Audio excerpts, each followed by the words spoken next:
Bonjour et bienvenue dans cette vidéo où nous allons aborder aujourd'hui le théorème de Thalès. Alors plusieurs choses à dire déjà, nous allons aborder le théorème de Thalès dans son sens direct. On ne va pas aborder la réciproque et la contraposée. Si vous n'êtes pas familier avec ces termes, je vous encourage à retourner voir la vidéo sur le théorème de Pythagore. Du coup, on va voir aujourd'hui le théorème de Thalès direct. Alors qu'est-ce que ça veut dire ? C'est-à-dire que si vous regardez le théorème que je vous ai déjà copié-collé, je précise, pris de Wikipédia, soit un triangle ABC et deux points DE, avec D sur la droite AB et E sur la droite AC, de sorte que la droite DE soit parallèle à la droite BC, comme indiqué sur l'illustration ci-dessous, alors on a l'égalité de longueur qui sont juste là. Alors on va parler un petit peu de ce qui est écrit dans ce théorème, on va la noter un petit peu. Déjà, si vous êtes familier avec les formulations si et alors des théorèmes, donc vous voyez le alors, mais le si est vraiment noté. Donc c'est pas une faute de Wikipédia, mais il y a plusieurs façons d'écrire les théorèmes. Et si vous voulez avoir une notation avec le si, en fait, ce que vous devriez faire, c'est enlever le et, qui est ici. Donc là, on enlève ça, et on met si on a, et ça arrange de rien. Donc soit abaisser un triangle, et si on a deux points DE, etc., etc., et ça marche.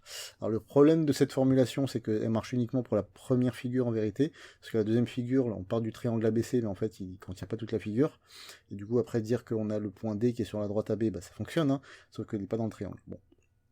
Après, c'est difficile d'écrire un théorème qui fonctionne pour toutes les figures, parce qu'on est obligé de noter des points, etc., donc bon, c'est un peu du détail, voilà comment le théorème se présente. Alors qu'est-ce que ça veut dire déjà, et puis comment on l'utilise ? Ce que ça veut dire, c'est quand vous avez une figure dans laquelle vous avez deux triangles, concrètement. Là, vous avez le triangle ADE et le triangle ABC.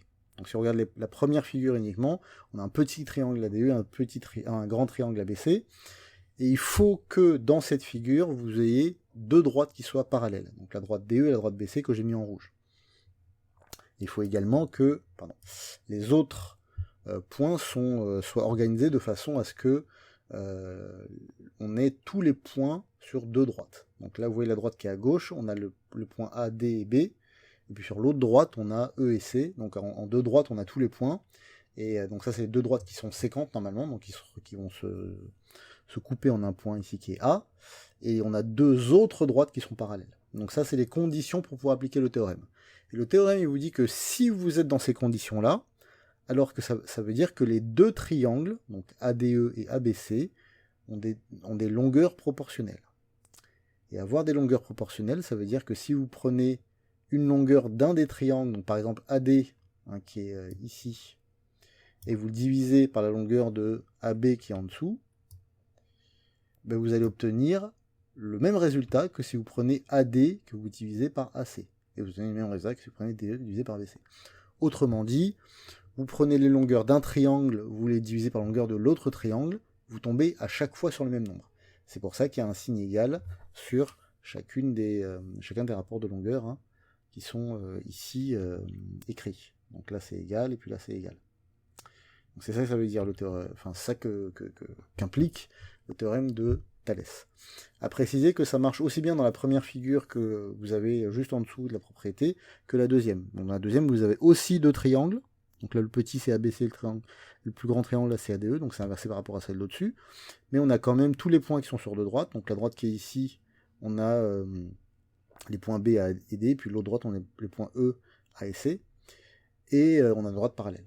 Donc à partir du moment où on a bien deux droites dans lesquelles on a tous les points et deux autres droites qui sont parallèles, on peut utiliser le théorème de Thalès. Donc là, on a aussi deux triangles, et les deux triangles ont des longueurs proportionnelles, donc la même propriété s'applique ici. Donc voilà, ça c'est le théorème de Thalès. Bon, maintenant, comment on l'utilise ? Concrètement, vous allez avoir un exercice, on va vous donner un triangle comme le premier par exemple. On va vous dire les droites sont parallèles. Est-ce que tu peux calculer une longueur ? Alors, on va vous donner un certain nombre de longueurs, donc on va faire un exemple pour que vous voyez bien ce que ça donne. Donc si par exemple, je fais un autre schéma à côté, je fais un triangle comme ça, bon je le ferme pas, j'ai pas besoin, et je mets hop, un truc comme ça, un truc comme ça, voilà. On va mettre les noms des points. Donc là, on va changer les points. On va mettre L, K, T. On va mettre C et H. on va vous dire dans l'énoncé que KC est parallèle à TH. Donc tout ça c'est dans l'énoncé. Et on va vous donner longueur, on va vous dire LK. Alors, je vais peut-être l'écrire d'ailleurs avec le mode texte, c'est peut-être plus simple. Donc on va mettre LK égale 3 cm par exemple, et LT égale 9 cm, et LC égale 4,5 cm, et TH égale 18 cm. Voilà. Et on va vous demander de calculer des longueurs. On va vous dire calculer, donc les deux qui manquent, c'est LH et KC. Donc ça c'est énoncé classique du théorème de Thalès. Donc comment on rédige ça, comment on écrit ça? Donc première chose, on va déjà écrire, je vais mettre dans une autre couleur, on va mettre du vert, ça fait un peu plus correction. On va rédiger correctement l'utilisation de notre théorème, donc il faut déjà écrire quelles sont les conditions d'application du théorème. Donc il faut expliquer pourquoi on a bien ici deux droites sur lesquelles on retrouve tous les points. Alors vous avez plusieurs façons de l'écrire que vous retrouvez sur internet. Moi j'ai choisi une façon de l'écrire qui est minimaliste, c'est-à-dire qui prend le moins de temps possible, qui est la plus rapide possible. Donc ce qu'on va écrire, c'est que le point L, qui est le point qui est en commun avec les deux triangles. Parce que là, vos deux triangles, je vous ai écrit au-dessus, hein, ça va être le triangle LKC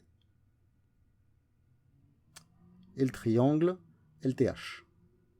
Vous voyez bien que quand vous écrivez le nom des deux triangles, vous avez le L qui se retrouve dans chacun des deux. Donc ça, c'est le point en commun. Donc c'est celui-là dont je vais parler dans ma démonstration, dans ma rédaction.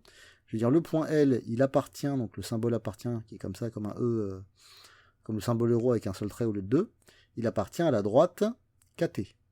Et la droite KT, je nomme bien la droite sans mettre dans le nom de la droite le point L. Donc le point L, il est là. La droite KT, c'est tout ça, la droite KT, mais quand je la nomme, je parle de K et T, je parle pas de L. Et après, je recommence, je parle encore du point L, je dis qu'il appartient aussi à l'autre droite, donc celle qui est par ici, qui s'appelle CH. Ça permet bien de définir qu'on a bien deux droites séquentes qui sont séquentes en H, enfin en L, pardon, et que là, dans les deux lignes que j'ai écrites, on a bien 5 points différents.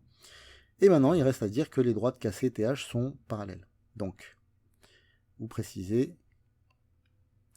KC parallèle à TH. Voilà, donc ça, vous pouvez l'écrire uniquement si c'est dit dans l'énoncé. Si jamais ce n'est pas dit dans l'énoncé, c'est à vous de le démontrer d'une autre façon. Mais dans un cas simple, ce sera donné dans l'énoncé. Une fois que ça c'est dit, vous pouvez utiliser votre théorème de Thalès. Donc vous dites, d'après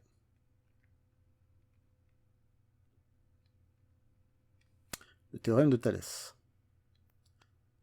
Donc le théorème.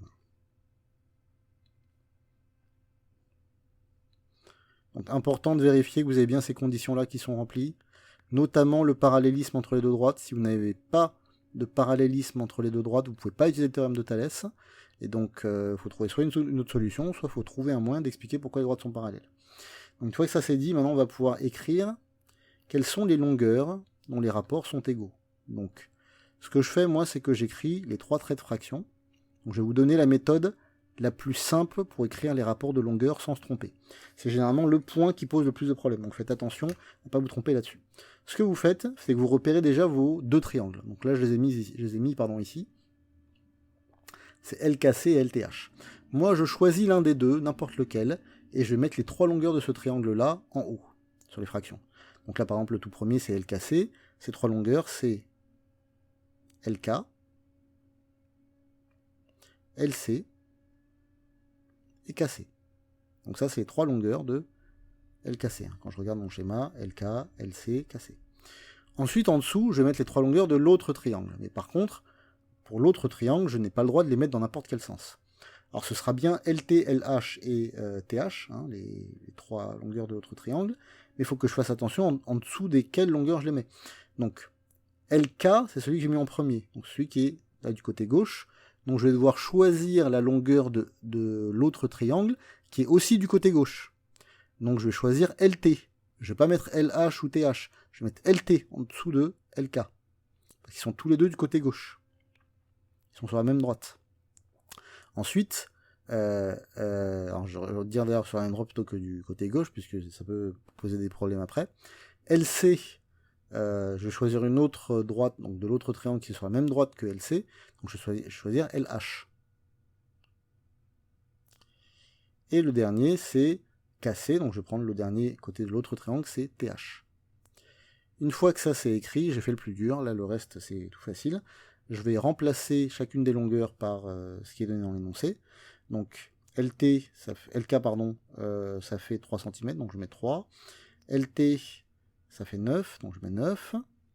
LC, ça fait 4,5, je mets 4,5. LH, je le connais pas, je cherche à le trouver, donc je laisse le nom de la longueur LH. KC, je vais mettre KC, puisque c'est ce que je cherche, de toute façon, je l'ai pas. Et TH, on me le donne, ça fait 18. Voilà. Maintenant, il ne me reste plus qu'à trouver les longueurs de LH et de KC. Donc là, je vais utiliser le produit en croix. Donc pour LH, je vais regarder les deux premières fractions. Et je vais utiliser mon produit en croix. Donc je vais dire que LH,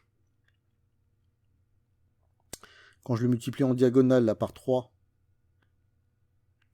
c'est égal à 4,5 fois 9. Autrement dit, 3 fois LH est égal à 9 fois 4,5, donc produit en croix. Donc ça implique que LH, c'est égal, c'est un peu mal fait mon signe égal, à 4,5 fois 9 divisé par 3. Il me reste à prendre la calculatrice. Et je fais pareil à côté pour l'autre côté, donc casser. Alors, pour casser, je ne peux pas utiliser LH parce qu'il faudrait que je le calcule d'abord. J'aime pas trop utiliser les longueurs que j'ai calculées parce que ça dépend si on tombe sur un nombre précis ou si c'est un truc arrondi. Donc comme il faut jamais utiliser les longueurs arrondies, moi je préfère toujours utiliser les longueurs qu'on m'a données dans l'énoncé.